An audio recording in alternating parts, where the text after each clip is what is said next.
émission du 29 novembre 2023. Bienvenue à tous.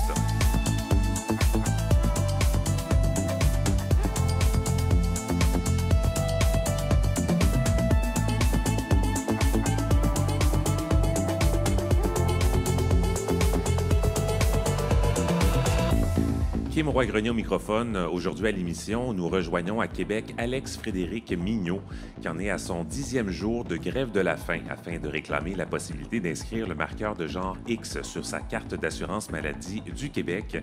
Il est au bout du fil. Bonsoir Alex. Rebonsoir Alex. Oui, bonsoir. Est-ce que vous m'entendez? Oui, tout à fait. Il y avait eu une petite absence et là, un petit retour de son. On va essayer de corriger ça pendant que je parle. Alors oui, est-ce que vous pouvez vous décrire et nous partager vos pronoms, Alex?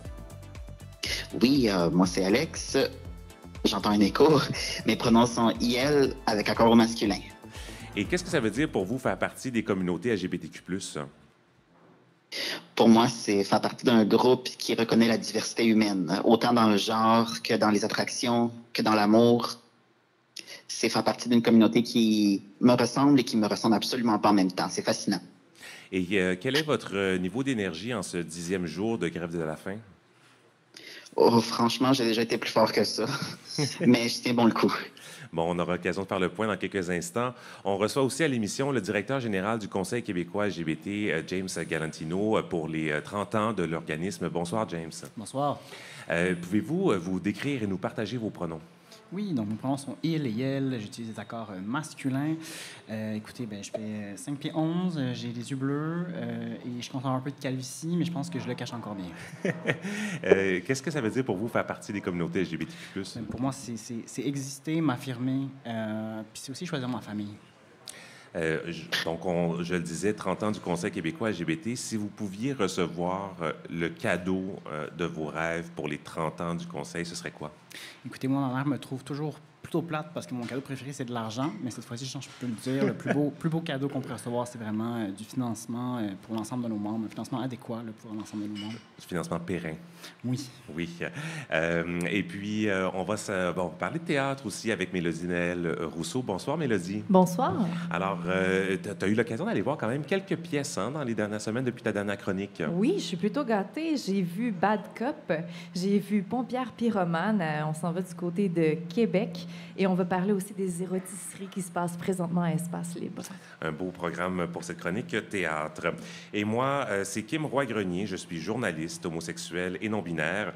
J'utilise le pronom « il », sauf quand je suis maquillée ou je laisse le choix entre « il » ou « elle ».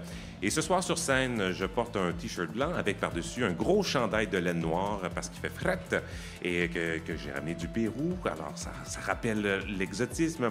C'est pas chaud en vélo parce que j'ai encore en vélo. Donc, j'ai sorti aussi les combines pour pédaler sans geler.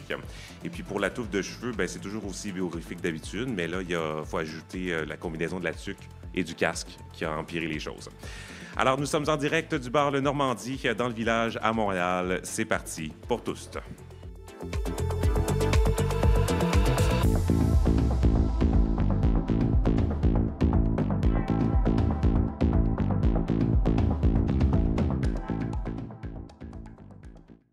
Le 20 novembre, Alex Frédéric Mignot a entamé une grève de la faim pour réclamer le marqueur de genre X sur la carte d'assurance maladie du Québec.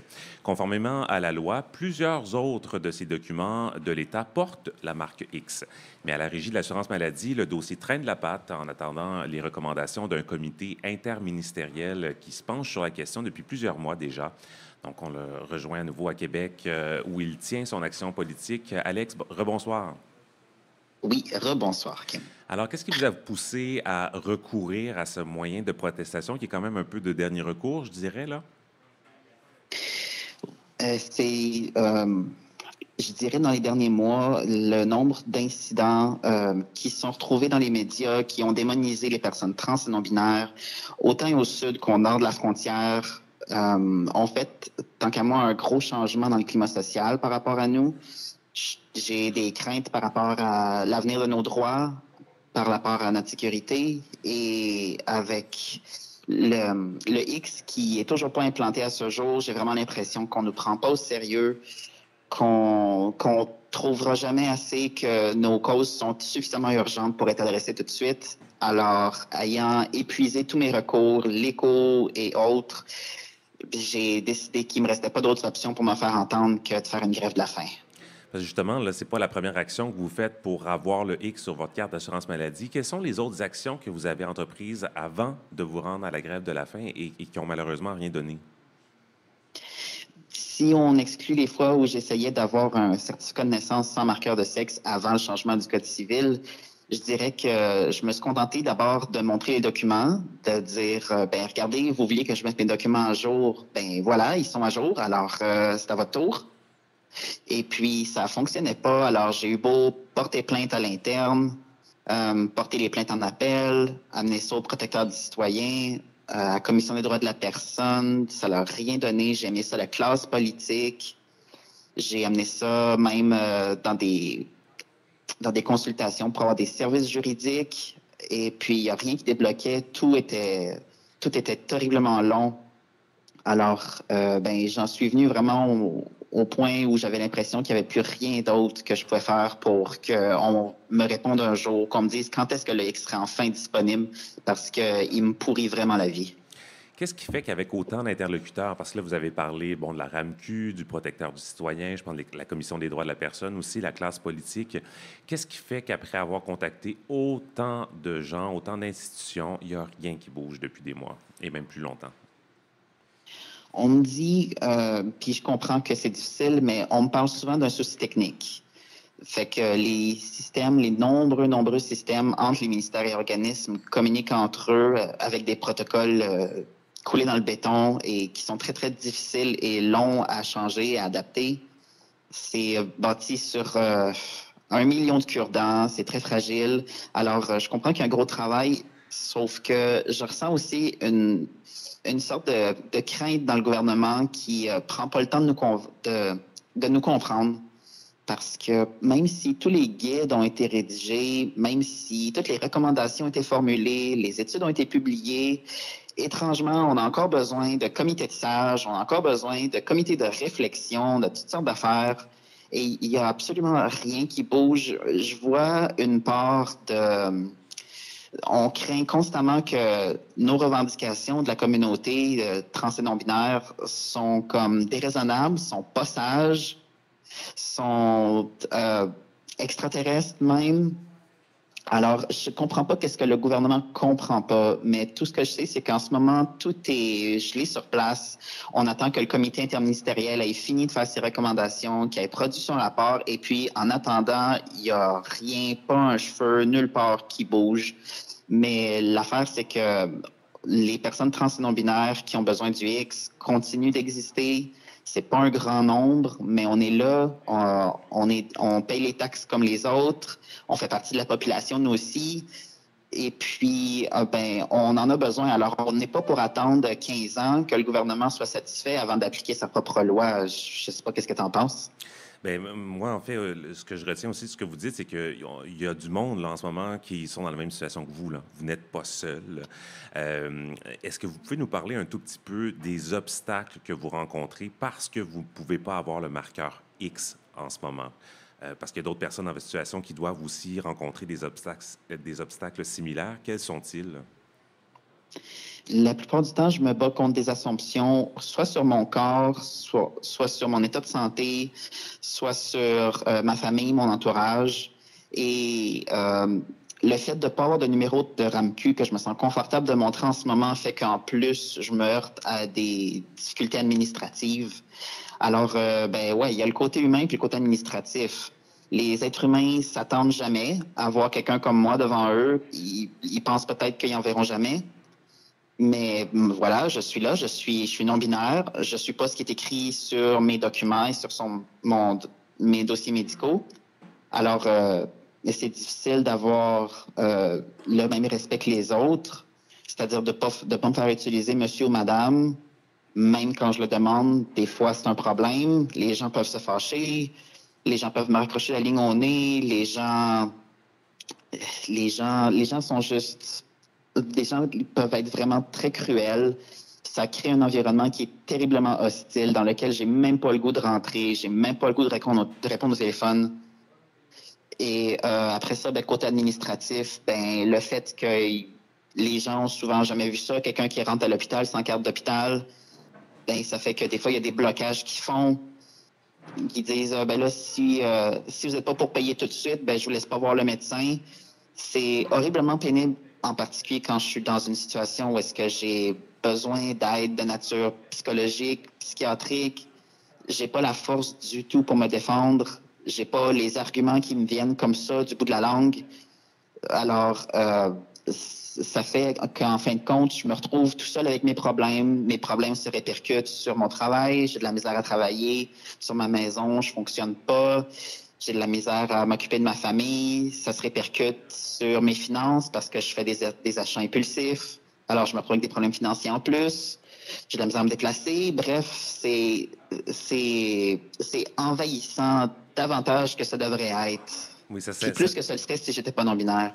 Ça s'immisce dans toutes sortes de sphères de votre vie, les conséquences, mais il y a aussi une conséquence qui est non négligeable à mentionner, c'est celle, en fait, de la qualité des soins que vous recevez.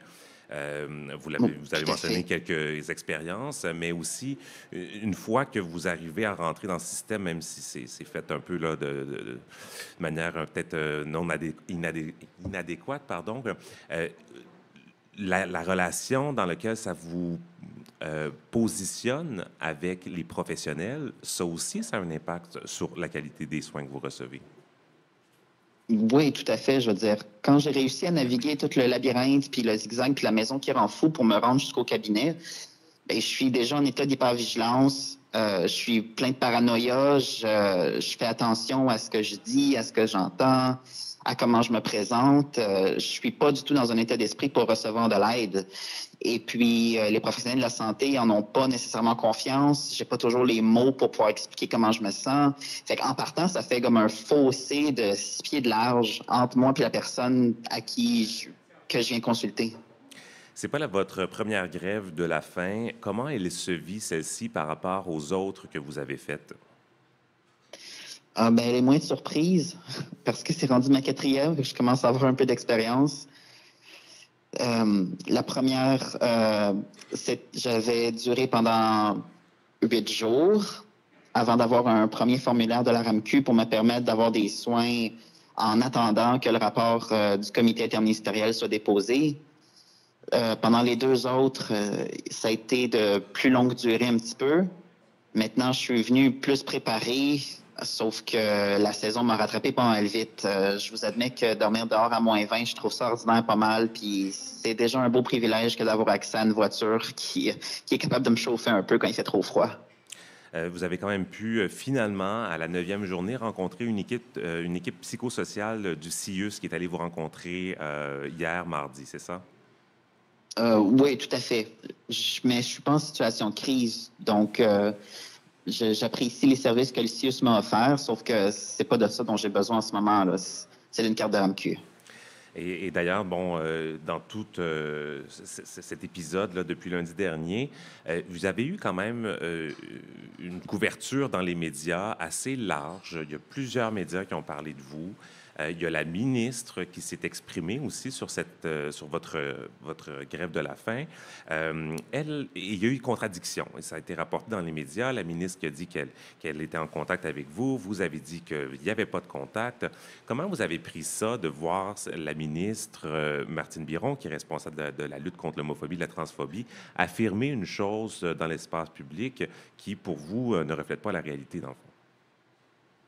J'ai trouvé ça honnêtement presque caricatural parce que à peine quelques jours avant que la ministre fasse cette déclaration-là devant les médias, son cabinet avait refusé de nous rencontrer. Alors, ça m'avait paru totalement ridicule qu'elle s'adresse à moi comme ça en public plutôt que de s'adresser à moi directement et en plus de prétendre que le CIUS est en contact avec moi alors que c'était pas le cas. J'ai été tellement insulté. Depuis ce temps-là, je remets vraiment en question c'est une ministre compétente, mais est-ce que c'est vraiment elle qui devrait avoir le dossier de la lutte contre l'homophobie et la transphobie quand elle refuse même de rencontrer quelqu'un qui est occupé à lutter contre la transphobie à l'intérieur du gouvernement du Québec. Ça me paraît pas très allié-ish comme réponse. Et puis évidemment, bon, la lettre X, ça ne réglera pas tout. Il y a aussi tout un enjeu de sensibilisation, d'éducation à faire auprès du personnel de la santé. Le comité interministériel va finir par formuler ses recommandations. Qu'est-ce que ça prend, selon vous, au-delà du marqueur X sur les cartes pour vraiment changer les façons de faire dans le système de santé? Je pense que les services de santé, du moins les premières lignes, doivent continuer de s'éduquer. Je sais qu'il existe déjà des formations, mais tant qu'à moi, ces formations-là devraient être récurrentes, devraient être obligatoires le moindrement qu'on interagit avec une patientèle diversifiée, parce que les communautés LGBT, comme le reste de la population, sont en constante évolution, puis on les comprend seulement que de mieux en mieux, c'est pas statique. Fait que je pense qu'il faut continuer de sensibiliser le personnel de la santé sur les réalités LGBT, sur les façons de bien interagir avec des gens qui ne rentrent pas dans le moule monsieur, madame. Et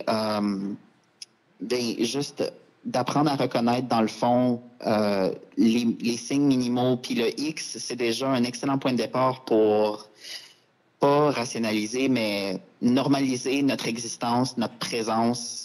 Puis le fait qu'on se présente non pas sous le couvert d'une identité qu'on a inventée, mais parce qu'on est authentique, on est nous-mêmes, on est fiers, puis on devrait l'être. Alors, de nous montrer le respect qui nous est dû. D'autant plus que ce manque de soutien du réseau de la santé que vous dénoncez, bien, il s'ajoute aussi à d'autres difficultés auxquelles vous faites face, à commencer par l'isolement. C'est une réalité aussi qui vient alourdir le fardeau. Oui, tout à fait. J'ai beaucoup de difficultés avec ma famille. J'ai perdu le contact avec la vaste majorité de ma famille naissante. Et donc, j'ai commencé très tôt avec des problèmes de consommation, des problèmes financiers, peu d'éducation. J'ai lâché mon secondaire. Alors, de me trouver un emploi, de me trouver une stabilité, d'avoir un enfant plus tard, c'est toutes des expériences de vie que normalement j'aurais eues en étant entouré. Mais malheureusement, j'ai mes problèmes de santé mentaux dus à tout ça en bonne partie, qui m'ont suivi tout ce temps-là, pour lesquels j'aimerais vraiment avoir un soutien continu. Mais si le gouvernement du Québec n'est pas foutu de me montrer qu'il va me baquer au moins sur mes cartes d'identité, je vois pas comment je vais pouvoir aller chercher toute l'aide dont j'ai besoin. Puis je trouve ça vraiment injuste, non seulement pour moi, mais aussi pour les gens qui me ressemblent. Puis ben, pour toutes les gens, la famille choisie avec laquelle je me suis entouré, qui me soutient du mieux qu'elle peut. Mais c'est parce que quand on parle d'idéation suicidaire, de comportement autodestructeur, d'isolement volontaire, c'est plus... Notre entourage peut plus juste nous donner des petites tapes dans le dos puis nous dire ça va aller. À un moment donné, ça suffit pas. À un moment donné, ça prend de l'aide professionnelle. Fait que ce problème-là est vraiment d'une importance primordiale pour moi en ce moment, puis j'espère qu'il va se régler le plus tôt possible. On rappelle aux éditoristes qu'en cas de détresse, elles peuvent toujours joindre les services d'écoute d'Interligne, entre autres. Leurs coordonnées sont sur leur site Internet interligne.co. Alex Frédéric Mignot, merci beaucoup d'avoir été avec nous et bon courage dans cette grève de la faim, 10e jour aujourd'hui, 11e demain. On vous souhaite que ce soit la dernière. Merci beaucoup, puis merci de m'avoir reçu. Bonne soirée. À vous aussi.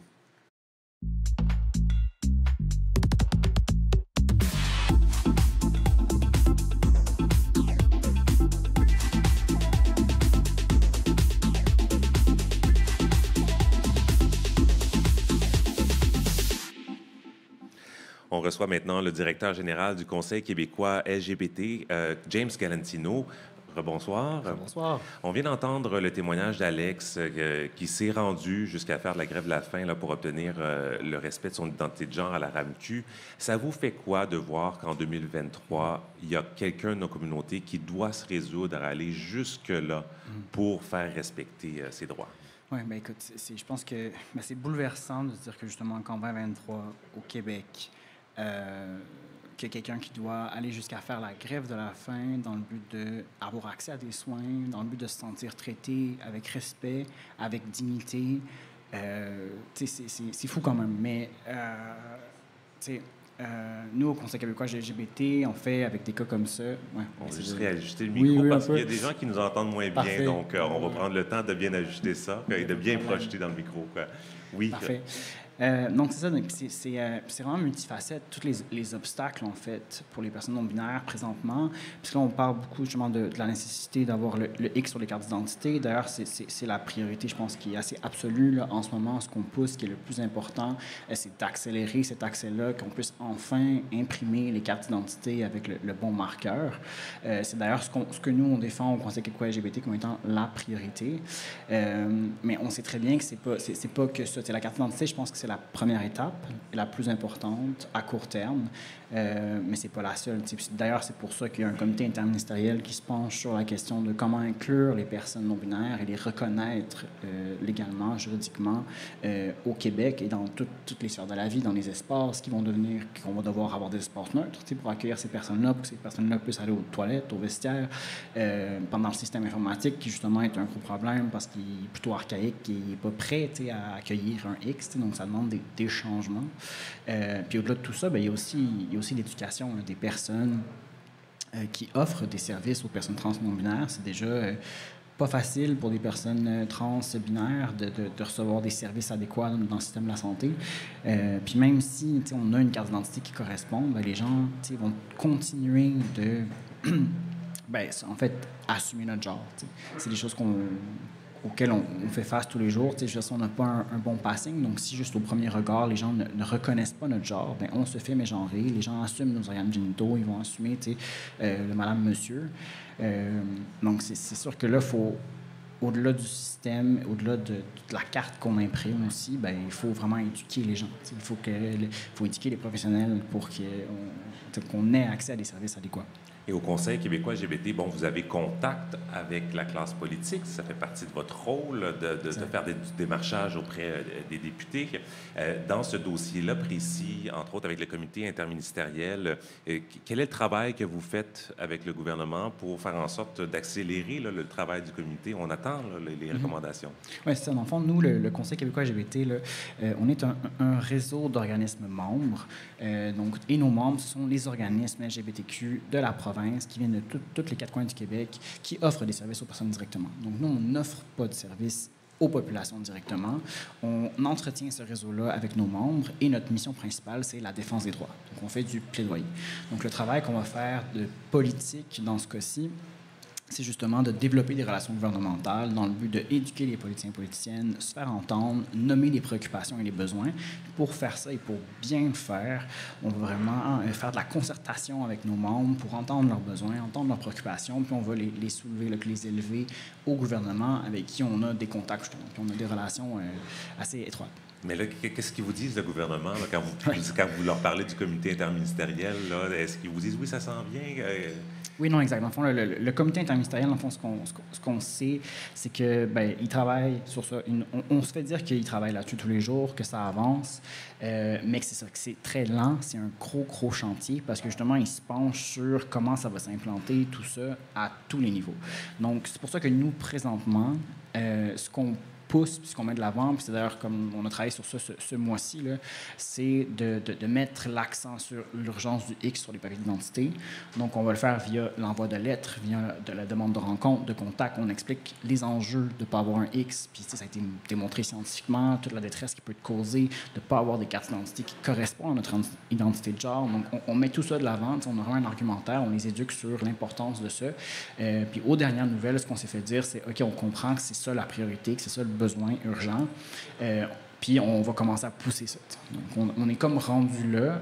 C'est sûr que ça a été un de mes dossiers assez prioritaires quand je suis entré en poste en août. Puis entre-temps, en septembre, avec la rentrée parlementaire, on a eu d'autres petits mouvements qui ont pris un peu plus de place. Mais on est encore sur ce dossier-là. Ça reste un dossier important. Vous venez de le dire, vous êtes arrivé au Conseil québécois LGBT, du moins à la direction générale, au mois d'août. C'est les 30 ans du Conseil québécois LGBT que vous allez souligner le 13 décembre. C'est un organisme qui a beaucoup changé au fil des ans, le Conseil québécois LGBT. Aujourd'hui, en 2023, c'est quoi le rôle, la mission du Conseil? Parce que c'est devenu, au fil du temps, aussi un organisme arc-en-ciel, du moins plus arc-en-ciel qu'il ne l'a été au début. Oui, bien exactement. Donc, nous, je pense que notre rôle principal, c'est de réunir, en fait, tous ces organismes-là qui travaillent comme à travers la province dans le but de avoir une réponse qui va être collective, qui va être concertée, qui va être unie, qui va être forte par rapport à s'assurer que nos droits continuent d'avancer et aussi ne reculent pas. Donc, dans le but de bien d'avoir une stratégie qui est collective, cohérente, efficace, on met ces organismes en lien, on les concerte. Puis d'ailleurs, c'est ce qu'on a fait dans les 2 dernières années. On a fait une consultation pendant 2 ans dans le but de développer un plan de revendication. Puis le plan de revendication, ça provient des membres. C'est pas nous qui l'avons inventé, c'est pas nous qui avons décidé quelles étaient les priorités ou les besoins. C'est vraiment les membres qui nous ont partagé. On a rempli ça dans un grand plan de revendication. On a 167 revendications qui touchent les 3 paliers de gouvernement, municipal, provincial, fédéral. Et on demande des changements, mettons, au niveau du financement, l'accès à la justice, l'accès au logement, l'accès aux soins de santé. Donc, c'est à tous les niveaux. Puis, justement, là, on est rendu à l'étape où on commence à pousser certains dossiers. On choisit lesquels avec, comme, qu'est-ce qui se passe, lequel est plus prioritaire en fonction du momentum, en fonction de nos alliances, qu'est-ce qu'on peut faire. Puis, on essaie de faire avancer ces courses-là. Vous avez parlé du contexte particulier de l'automne, un contexte explosif avec cette vague d'intolérance envers nos communautés. Le Conseil s'est penché sur cette situation-là. Vous avez fait des consultations avec les organismes du milieu. La stratégie pour intervenir dans ce débat-là, c'est quoi? Oui, écoute, ça a été une belle entrée en poste pour moi quand même. Je suis entré en juillet, j'ai pas eu beaucoup de repos. Puis justement, en septembre, avec la rentrée parlementaire, on a eu beaucoup de tollés avec les toilettes mixtes, le comité de sages. On parlait d'infiltration, de théorie du genre dans les écoles. Donc, ça a été quand même très, très bouleversant. Puis en ce moment, moi, ce qui m'inquiète beaucoup puis ce qui m'empêche de dormir la nuit, c'est aussi nos membres qui nous rapportent vivre de plus en plus d'homophobie, transphobie dans les écoles quand ils font l'intervention, autant de la part des enseignants, enseignantes que de la part des élèves. On a des organismes, que les employés ont peur d'aller travailler parce que justement, ils reçoivent des menaces. C'est vraiment, on est vraiment dans un climat, c'est un peu sans précédent ce qu'on vit en ce moment dans les dernières années, on voyait que les droits avançaient, l'acceptation sociale faisait qu'avancer, puis là, on voit vraiment un gros revirement.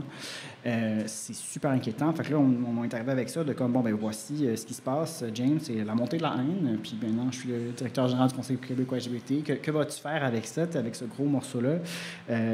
Puis j'étais comme, OK, mais qu'est-ce qu'on va faire? Il faut qu'on fasse quelque chose. Je veux dire, pour moi, c'est notre job, c'est notre responsabilité de renverser la vapeur, de s'assurer auprès du gouvernement qu'ils sont quand même de notre côté, qu'on ne va pas perdre de droits, puis de dire qu'est-ce qu'on fait pour essayer de changer le climat social. C'est une grosse job, une grosse responsabilité. Mais quand même avec des points. C'est ça, finalement, on s'est rassemblé avec mon équipe et on a développé ce qu'on a appelé un plan d'action contre la haine. Donc, on a comme quatre grands objectifs, je dirais, dans ce plan-là. Le premier, c'est justement d'éduquer et de sensibiliser les politiciens. Donc, on a quand même des bonnes relations au niveau politique. Donc, on a envoyé des lettres, on a demandé des rencontres. On était capable de parler à différents cabinets ministériels qu'on n'a pas parlé par le passé. Et aussi les partis d'opposition pour essayer de voir comme, OK, on a entendu des choses qui nous inquiètent. Est-ce que vous êtes conscient de ce que ça veut dire, de ce que ça implique, dans l'impact sur les communautés? Non, voici ce que ça fait. Donc, on a réussi à avoir des contacts pour, finalement, essayer d'identifier aussi où sont nos alliés. Là, c'est pas juste avec le gouvernement de la CAQ. Tous les élus de tous les partis. On parle de partis d'opposition également. Ensuite, l'autre objectif qu'on avait, c'était là, on se disait en ce moment, là, en septembre particulièrement, il y avait des nouvelles tous les jours par rapport aux personnes trans et non-binaires, par rapport aux propos, ça faisait que rebondir. Puis on s'était dit, là, il faut qu'on arrête de mettre de l'huile sur le feu. Là. Comme il faut qu'on entende les communautés dans les médias, oui, mais en même temps, on va essayer de ne pas chercher l'attention médiatique plus que nécessaire, parce qu'en ce moment, tous les matins, les nouvelles, ça cause la détresse, ça offre une plateforme pour créer de la haine médiatique. Et nous, on a un objectif aussi, dans notre plan de revendication, qu'on met aussi de l'avant en ce moment, c'est justement de s'attaquer à la violence en ligne, à la haine médiatique, à la violence médiatique. Puis pour faire ça, on veut aussi mettre sur pied un espèce de guide, je dirais, d'autodéfense un système vraiment interne, parce que plus systématiquement, au Conseil québécois LGBT, dès qu'il y a de la désinformation, de la mésinformation, bien, qu'on puisse l'adresser, qu'on puisse faire des plaintes à l'Ombudsman de Radio-Canada, des plaintes au Conseil de presse, de manière plutôt systématique, en nommant l'information qui est fausse, en nommant les sources qui montrent que c'est faux, puis qu'en tant que médias, bien, ils ont la responsabilité de partager l'information qui est vraie.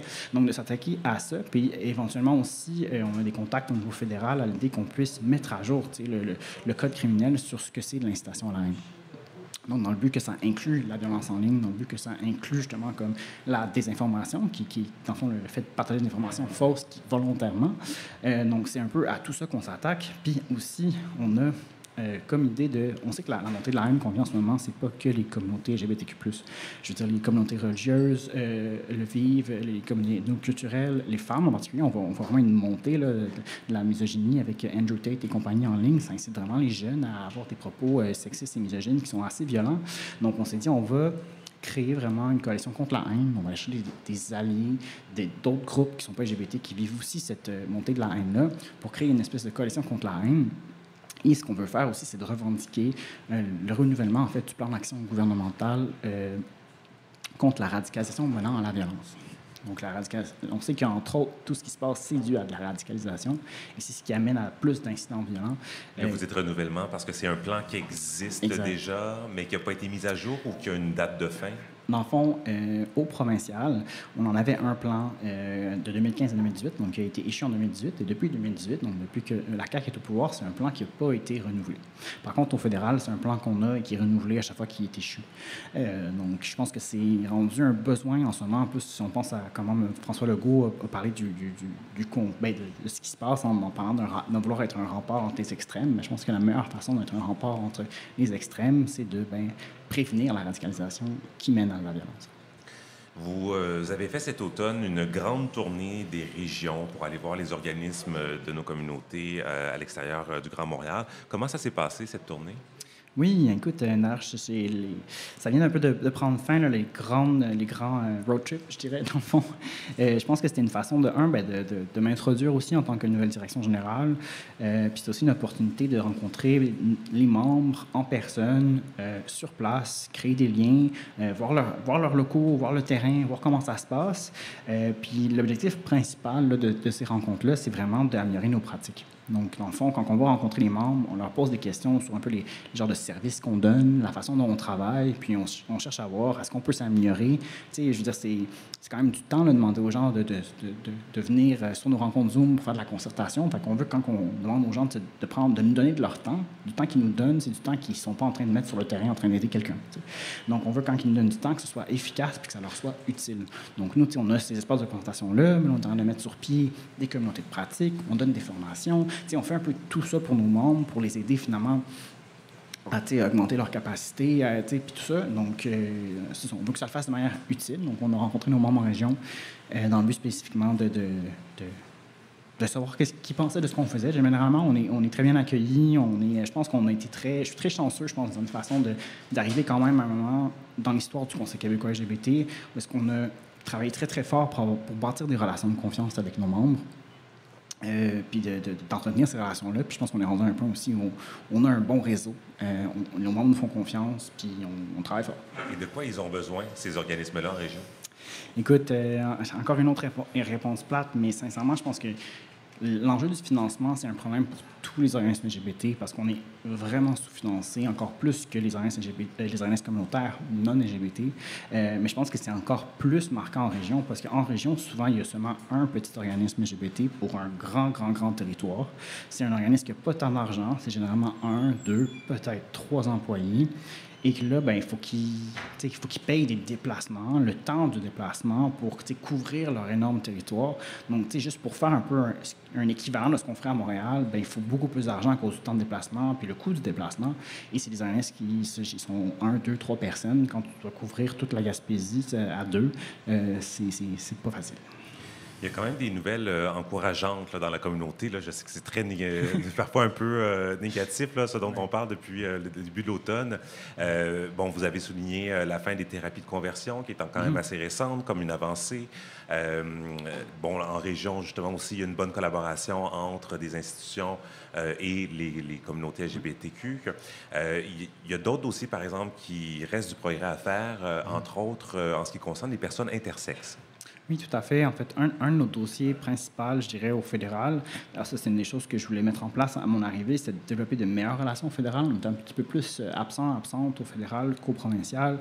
Mais c'est justement le dossier des enjeux intersexes, des personnes intersexes. Dans le fond, au Canada, les mutilations génitales, c'est un crime, c'est illégal. Sauf pour les personnes intersexes. Donc, à ce jour, les bébés intersexes, les enfants intersexes continuent de subir des chirurgies non consenties qui ont d'énormes conséquences là, vraiment sur la santé physique et mentale de ces personnes-là. Et quand, en fait, le plan d'action fédéral, le gouvernemental a été annoncé pour les réalités de LGBTQ+, il y avait des consultations qui avaient été annoncées justement pour la réforme du code criminel en septembre 2022, dans le but de justement comme changer le code criminel pour finalement mettre fin à ces opérations non consenties sur les enfants. Ces consultations qui devaient avoir lieu en septembre 2022 n'ont pas eu lieu. On est toujours en attente de ces consultations-là. Donc, c'est le principal cheval de bataille qu'on a au niveau du fédéral, d'essayer de voir quand est-ce que ces consultations vont arriver, s'assurer qu'elles vont arriver, qu'elles ne seront pas trop retardées. Donc, on essaie de développer nos relations avec différents élus fédéraux là, dans le but de donner un peu de visibilité à ce dossier-là puis que ça avance, en fait, parce que là, ça stagne. D'ici là, le 13 décembre, votre soirée de célébration pour les 30 ans du Conseil québécois LGBT, est-ce que c'est ouvert au public? Est-ce qu'on peut y aller? Malheureusement, non. C'est un événement qui sur invitation seulement. Donc, nous, ce qu'on a voulu faire, c'est dans le fond, de 6h à 8h, on fait une exposition où est-ce qu'on va présenter des artefacts de nos membres, en fait, et une ligne du temps. Donc, on va vraiment faire une espèce d'histoire de nos luttes, puis de la contribution de l'action communautaire LGBT à travers les 30 dernières années et de voir encore le travail qui est à faire. Donc, on invite nos membres et on invite des élus. Donc, c'est aussi une opportunité pour que nos membres puissent justement avoir plus de contact avec nos élus, avec le politique. Puis, à partir de 8 heures, on va aller plus dans quelque chose d'un peu plus festif. Malheureusement, à faute d'argent, d'espace, de temps, on a vraiment réservé ça à un moment qui est plus intime pour nos membres et pour les élus. Donc, je note pour le futur, on gardera un de nos micros quand on sera rendu à les renouveler. Ce sera un artefact qu'on pourra ajouter à cette belle collection. James Galantino, directeur général du Conseil québécois LGBT, merci. Merci beaucoup.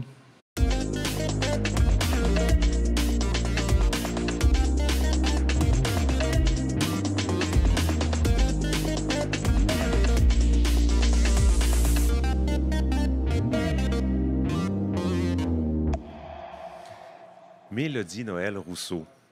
C'est bien moi. Bonsoir. Toujours un plaisir d'entendre votre voix à ce micro.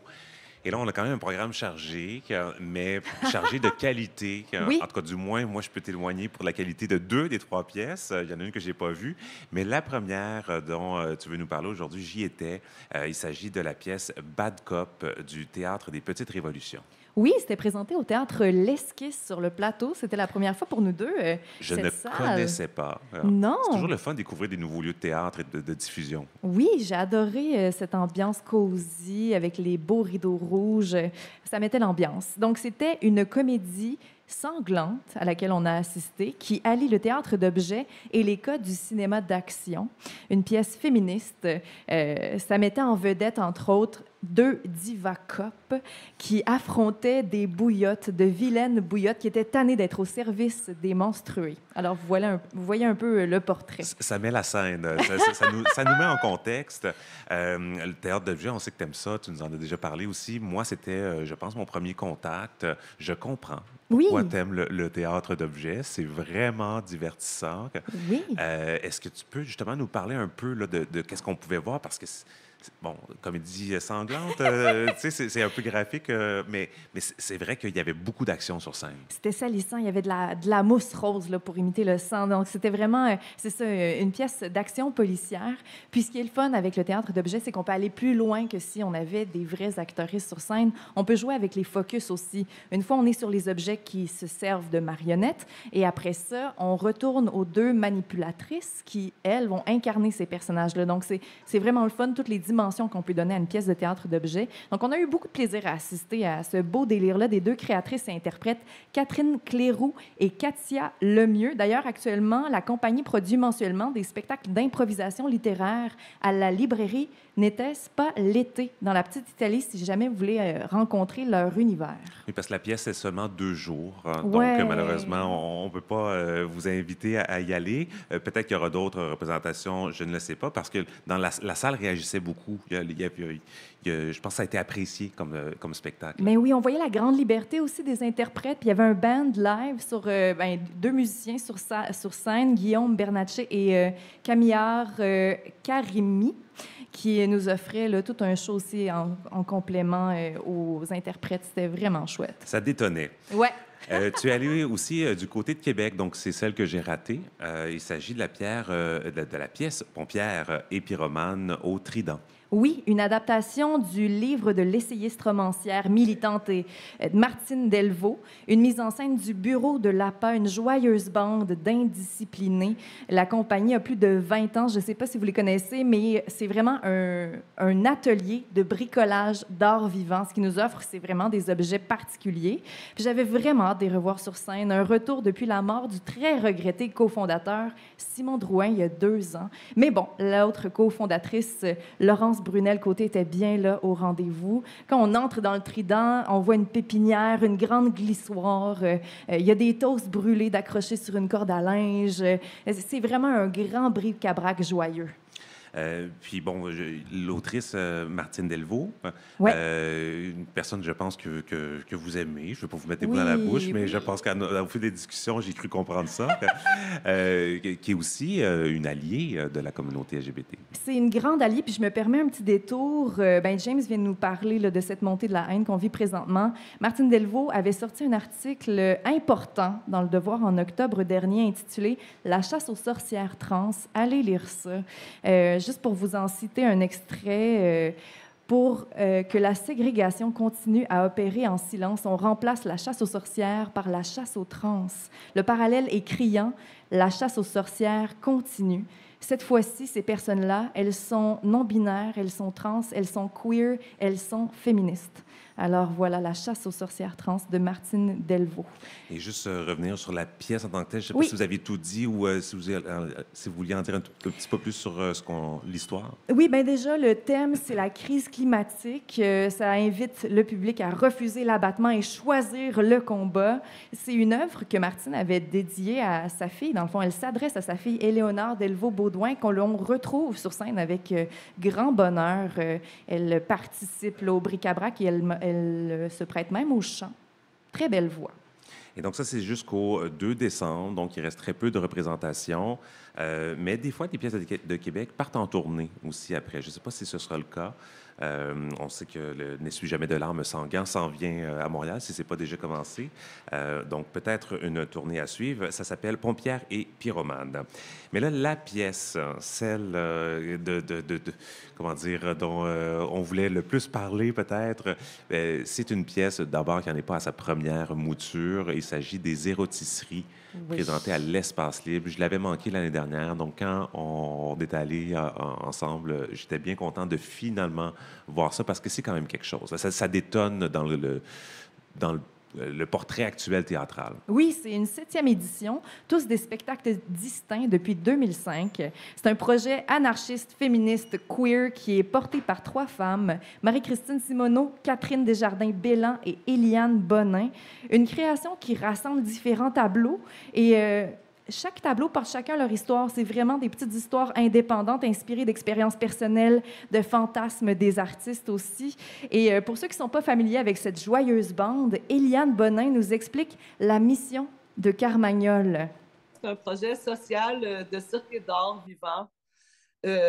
On trouvait, nous autres, à l'époque, que le cirque, c'était ben trop corporate, puis on était comme une petite gang issue plus comme des milieux anarchistes, activistes. Puis on avait l'ambition de rendre ça accessible. Puis on voulait fucker le chien dans les codes du showbiz. On voulait vraiment que ça soit l'expression artistique pure et libre. Puis on voulait aussi que ça soit des événements costumés puis participatifs pour comme un peu brouiller les cartes dans le classisme, en fait. Et pour l'aspect participatif, on le retrouve dans leur spectacle. D'ailleurs, pour celles qui ont eu la chance d'assister, c'était mon anniversaire. J'en dis pas plus, c'était pas mon vrai anniversaire, mais sur scène, c'était mon anniversaire. Oui, Mélodie a été mise à contribution durant la pièce.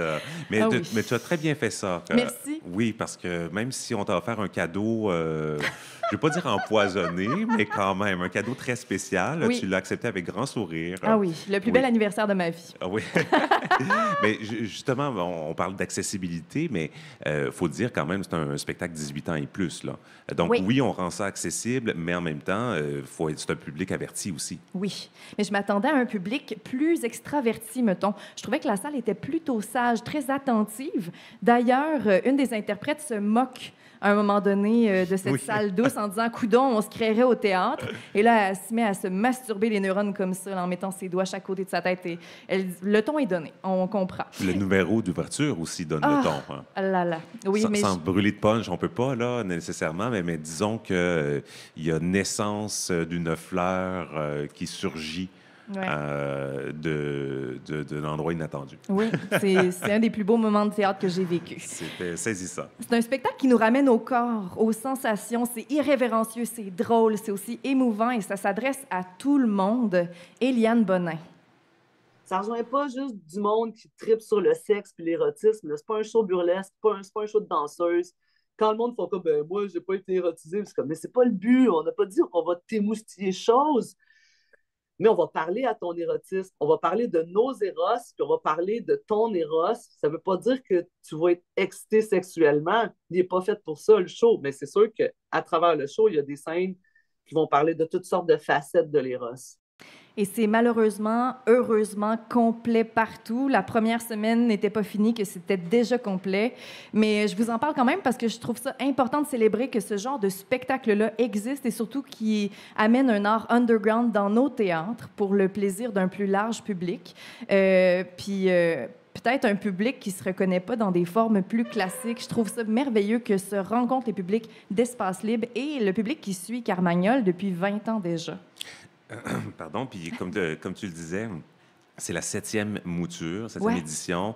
Donc, peut-être qu'il y en aura d'autres. Je ne sais pas si Éliane a ouvert la porte à ce qu'il y en ait d'autres, mais surveillez ça. Honnêtement, moi, je dois avouer avoir été quand même impressionné parce que j'en ai vu, j'en vois beaucoup de théâtre, c'est quelque chose que j'aime, mais ça c'est clairement différent de ce qu'on peut voir ailleurs, absolument. Puis je trouve que ça parle que ce soit à l'Espace Libre aussi, qui est pour moi un espace que tu connais bien aussi pour avoir fait tes spectacles-là, mais qui justement donne une parole puis ose sortir peut-être du cadre un peu plus réglementaire, là, comme tu disais. Oui, puis un autre fait très intéressant en terminant, c'est qu'on accompagne le public aussi parce que vu justement l'offre très particulière qui peut susciter quelques réactions inattendues, si on sort de la salle, il y a quelqu'un qui nous attend pour nous s'assurer qu'on est correct. Même si c'est juste pour aller aux toilettes, la personne va toujours demander si on est correct. Oui, il y a une invitation d'ailleurs dès le début du spectacle là, à ce qu'on puisse respecter nos limites.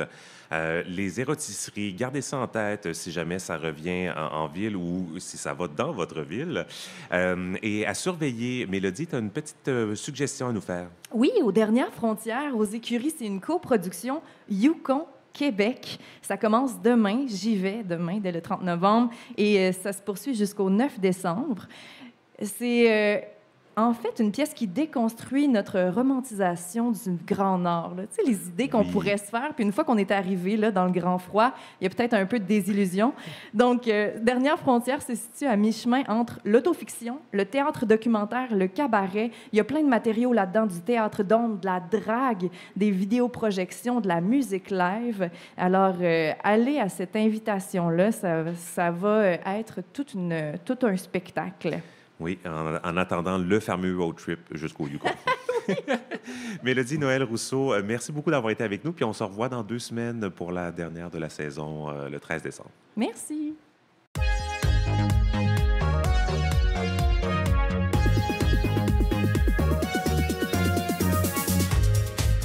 C'est déjà le mot de la fin. Comme je viens de le mentionner, le 13 décembre, ce sera notre dernière émission de la saison d'automne. Bonne nouvelle, nous serons de retour en 2024 à la fin du mois de janvier. Mais en attendant, on vous invite à venir aux 2 prochaines émissions, le 6 décembre, où on va faire une émission spéciale sur la situation au Proche-Orient avec le conflit en Israël et en Palestine. Et ensuite, le 13 décembre, ce sera une émission spéciale avec toute l'équipe culturelle réunie sur scène. Donc, on vous invite à venir célébrer cette première saison avec nous. Nos invités cette semaine, Alex-Frédéric Mignot, qui en est à son 10e jour de la grève de la faim. Bon courage, Alex. Le directeur général du Conseil québécois LGBT, James Galantino. Bon party le 13 décembre. Merci. Nous autres ici, on va faire le party. Et en culture, Mélodie Noël Rousseau. Merci, Mélodie. À la technique, Chant Abralian et l'interprète en langue des signes, Marie Penel.